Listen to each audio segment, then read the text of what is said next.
Morning students, previous video में हमने ये चैप्टर स्टार्ट किया था जिसका नाम है आर अर्थ। ओके, तो आगे हम इसको पढ़ेंगे, आगे हम इसको कंटिन्यू करेंगे। इससे पहले मैं थोड़ा सा रिवाइज कर लेती हूँ इस चैप्टर को कि आपने कितना समझा है।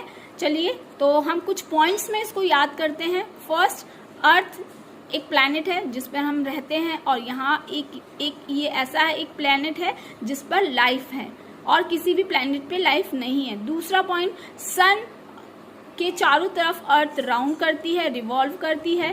सन अर्थ को हीट देता है और लाइट देता है। ओके, नेक्स्ट पॉइंट है, अर्थ को ब्लू प्लैनेट भी बोला जाता है। ब्लू प्लैनेट इसलिए बोला जाता है क्योंकि यहाँ पे 70% पानी है, यानी अर्थ 70% पानी से कवर है, बाकी 30% लैंड है। इस कारण से ये ब्लू प्लैनेट बोला जाता है। दूसरा, अर्थ के चारों तरफ एक लेयर बनी हुई है एयर की, जिसको एटमॉस्फेयर बोला जाता है।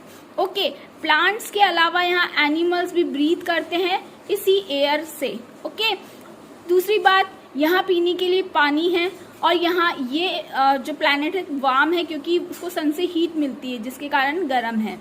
ठीक है, ऑल लिविंग बीइंग जो भी यहाँ पर रहते हैं, मनुष्य हो चाहे जानवर हो चाहे पेड़ पौधे हो, उनके लिए यहाँ पर खाने के लिए भोजन है, पीने के लिए पानी है और सांस लेने के लिए एयर है। इसीलिए ये अर्थ इजी है सरवाइव करने के लिए। इसके बाद जिस तरह से हमारी फैमिली है, हम सबकी फैमिली है और हमारी फैमिली में एक हेड होता है, फादर या ग्रैंडफादर। ठीक है, हमारी फैमिली के हेड होते हैं। उसी तरह से प्लैनेट्स का भी एक फैमिली होती है, प्लैनेट्स की भी एक फैमिली होती है। इस फैमिली के अंदर एक प्लैनेट्स होते हैं और एक स्टार है। स्टार काफी है लेकिन जो हेड है वो है एक स्टार हेड है जो कि है सन। ये सब मिलाकर के एक फैमिली बनती है जिसको बोला जाता है सोलर सिस्टम, यानी एक सन और एक प्लैनेट्स मिलकर के एक फैमिली बनी जिसको बोला जाता है सोलर सिस्टम। आई थिंक आप लोगों को ये चैप्टर अच्छे से जहां तक अभी पढ़ा है वो समझ आ गया होगा। अब हम आगे बढ़ते हैं और चलते हैं इससे रिलेटेड कुछ क्वेश्चंस करते हुए। The sun is a dash. Sun क्या है? एक प्लैनेट है, स्टार है या सोलर सिस्टम है? क्या है सन? एक स्टार है। तो यहाँ पे सब आप टिक लगाएं। आगे देखते हैं शेप ऑफ द अर्थ। अब अर्थ का शेप कैसा है? आपको पता है अर्थ का शेप कैसा है? पता है? Okay, very good. चलिए, जिसको नहीं पता है मैं उनको बताती हूँ। The next day Neeraj went to library and read a book on the earth. Next day Neeraj अपने स्कूल की लाइब्रेरी में गया और वो अर्थ से रिलेटेड कुछ बुक रीड करने लगा। इन द बुक, उसने जब बुक रीड किया तो उसने क्या देखा? In the book he read that hundreds of year ago people fear to travel long distance. उसने उस बुक में ये पढ़ा, उसने ये रीड किया कि बहुत सालों पहले, हंड्रेड्स ऑफ ईयर, बहुत सालों पहले लोग बाग लंबी यात्रा करने में, लंबी दूरी की यात्रा करने में डरते थे। फियर्ड का मतलब क्या होता है? डरना या घबराना। ट्रैवल मतलब यात्रा करना, लॉन्ग डिस्टेंस यानी लंबी दूरी, यानी लंबी दूरी को तय करने के लिए उनको जो यात्रा करनी पड़ती थी उससे वो लोग डरते थे। क्यों डरते थे? He could not understand why and so he asked miss Soni. अब उसने अपनी मैम से पूछा। किसने पूछा? नीरज ने। ही कुड नॉट अंडरस्टैंड, उसको समझ नहीं आ रहा था कि ऐसा लोग क्यों करते थे। तब उसकी मैम ने उनको आंसर किया। Miss Soni answered, this is an interesting question. Miss Soni Neeraj की टीचर थी, उन्होंने उनको आंसर किया, दिस इज इंटरेस्टिंग, ये बहुत अच्छा क्वेश्चन है। Long ago the human words thought that the earth was flat like a square with edges. बहुत सालों पहले लोग बाग ये सोचते थे, जो ह्यूमन थे, जो लोग थे वो ये सोचते थे कि अर्थ कैसी है? फ्लैट है। कैसी है? समतल। जैसे स्क्वायर होता है समतल, वैसी है और उसके एजेस हैं। उनको मालूम नहीं था कि अर्थ राउंड है। They even fear that if they travel too far off land. उनका ये मानना था, वो उनको इस बात से डर लगता था कि अगर हम यात्रा करेंगे, अगर हम लोग जाएंगे कहीं, तो एक दिन बहुत दूर जाकर के ये लैंड क्या हो जाएगी? खत्म हो जाएगी। क्योंकि उनका मानना था कि स्क्वायर है और अगर आप चलते जाएंगे स्क्वायर का कहीं एंड होगा। तो उनको इसी बात से डर था कि इंडिया, ये जो अर्थ है वो फ्लैट है और अगर हम कहीं दूर दूर चले गए तो क्या हो जाएगी, जमीन खत्म हो जाएगी। Then chance were that they would fall off, और उनको ये डर था कि जहां खत्म होगी उससे हम वहां से गिर जाएंगे। But then we had some learn man like अरस्तु and Copernicus who said the earth was not flat at all the but was like a ball without any edges। लेकिन क्या हुआ, कुछ लोग थे जिन्होंने ये पढ़ा, उन्होंने ये जाना कि अर्थ फ्लैट नहीं है, वो क्या है, एक बॉल के समान राउंड है, गोल है, ठीक है, एक बॉल के समान गोल है और उसके कोई भी एजेस नहीं है। और वो दो पर्सन कौन थे, अरस्तु थे और कोपरनिकस, ये दो एस्ट्रोलॉजर्स थे। इन लोगों ने ये खोज की थी कि जो हमारी अर्थ है वो बॉल के समान है और उनके कोई एजेस नहीं है। अराउंड 500 years ago, लगभग 500 सालों पहले, कंटिन्यू मिस सोनी थी, वो लगातार अपनी बात को कंटिन्यू कर रही थी।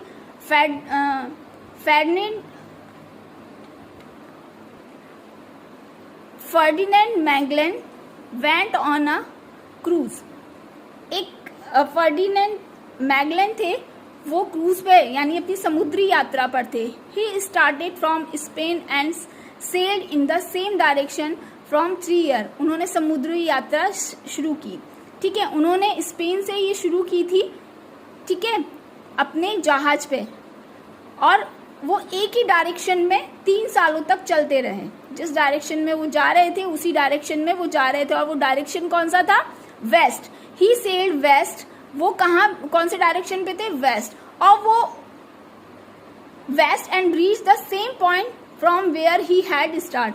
और जिस डायरेक्शन में वो जा रहे थे, वेस्ट से उन्होंने स्टार्ट किया था, और चलते चलते चलते चलते सेम पॉइंट पर आकर के पहुंच गए थे। यानी उन्होंने वेस्ट से स्टार्ट किया था और वो वेस्ट में ही जाकर के उन्होंने एंड किया था। This prove that the earth was not a flat but round, जिससे ये प्रूव हुआ, जो मैगलन थे उन्होंने ये प्रूव कर दिया कि हमारी जो अर्थ है वो फ्लैट नहीं है, वो कैसी है, राउंड है। तो आप भी समझ गए कि हमारी अर्थ कैसी है, राउंड है। Neeraj look for ahead and asked, Neeraj ने बहुत दूर तक देखा, ठीक है, फिर उसने पूछा, miss when I stand on my terrace at a time I feel that far away the sky bend to meet the land. उसके दिमाग में बहुत सारे क्वेश्चंस थे, तो उसने अपनी मैम से पूछा, मैम जब मैं अपनी टेरेस पे, मैं अपनी छत पे जब रहता हूँ, खड़ा होता हूँ, तो मैं देखता हूँ कि बहुत दूर, कहीं बहुत दूर आसमान और जमीन दोनों आपस में मिल रहे हैं या टकरा रहे हैं। My mother tell me it is not so, but it is look like a magical hug from a height।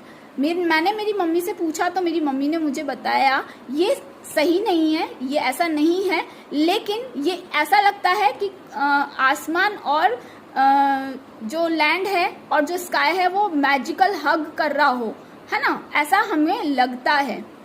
Yes, it does look like the sky and the earth meet at a point when you look at it from any height। उनकी जो ma'am थे उन्होंने बोला, yes, हाँ ये सही है कि जमीन और आसमान जिस पॉइंट पे मिलते हैं, दूर से हमें ऐसा लगता है कि वो आपस में मिल रहे हों, किसी दूरी से और किसी हाइट से। But understand the differences, they seems to meet but in the reality they don't meet. ये समझने की बात है, लेकिन इनमें डिफरेंस है। उसकी मैम ने बोला कि ऐसा हमें लगता है कि ये दोनों मिल रहे हैं, लेकिन अंतर होता है, ऐसा लगता है लेकिन ये मिलते नहीं हैं। Horizon is the place where the land और the sea seems to be meet the sky. जहाँ स्काई और लैंड ऐसे मिलते हुए लगते हैं कि वो मिल रहे हैं, उसको बोला जाता है हॉराइजन, क्षितिज या सीमा बोला जाता है। Okay, but Neeraj the land and the sea meet in really. लेकिन हाँ ये भी सच है कि लैंड और सी मिलते हैं, स्काई नहीं मिलता है, कौन मिलता है, लैंड और सी, समुद्र और लैंड मिलते हैं। The place where they meet is called the coast. जहां पर, जिस प्लेस पर लैंड और सी मिलते हैं उसको क्या बोला जाता है, कोस्ट बोला जाता है। क्या बोला जाता है? कोस्ट बोला जाता है। जहां पर जमीन और समुद्र मिलते हैं उसको क्या बोलते हैं? कोस्ट बोलते हैं। रिप्लाई मिस सोनी ने रिप्लाई किया। अब यहाँ देखो वो जो डिफरेंट प्लेसेस हैं जहां पर हमें ऐसा लगता है कि जमीन और आसमान मिल रहे हैं, ये समुद्र है या ये जमीन है और ये आसमान है, यहाँ ये मिल रहे हैं, ऐसा लग रहा है, लेकिन ऐसा नहीं है। ये हॉराइजन कहलाता है अगर हमें ऐसा लगता है। इस वाले पिक्चर में देखिए लैंड, ये वाटर है और ये लैंड है, सी और लैंड ये दोनों मिल रहे हैं, इसको बोला जाता है कोस्ट। ठीक है, इसको क्या बोला जाता है? कोस्ट। आप समझ गए होंगे हॉराइजन और कोस्ट में डिफरेंस। तो ये हमारा आज का ये चैप्टर कंप्लीट हुआ। अब हम इसके क्वेश्चन आंसर्स करेंगे। ओके, इसके क्वेश्चन आंसर्स मैं आपको एक्सप्लेन करूंगी और इसके पिक सेंड करूंगी। Okay students, thank you.